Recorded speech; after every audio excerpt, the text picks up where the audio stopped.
What high level pointers would you give someone working on creating a digital asset protection trust? I would structure it in Wyoming because, again, you're going to get the creditor protection and the anonymity, and mainly the regulation there in Wyoming is extremely friendly for crypto. I would work with an attorney that knows what they're doing, has litigated trusts, has administered trusts, and understands what provisions to put in trust for those situations and isn't just getting started in their career.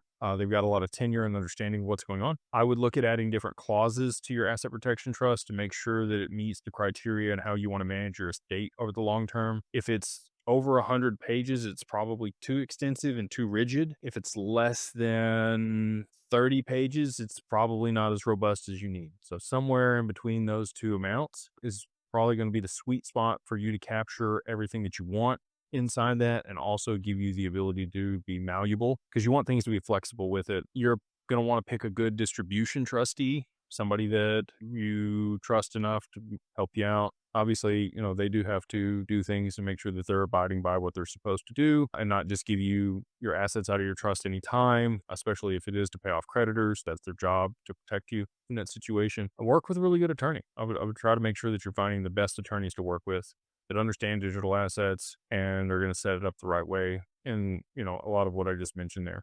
So we do have those attorneys at Digital Ascension Group and Digital Family Office. So if you need somebody like that, if you've got a couple million in crypto and you want to go ahead and set up an asset protection trust to make sure that everything's protected and your family is set up for the long term, we would love to work with you in that.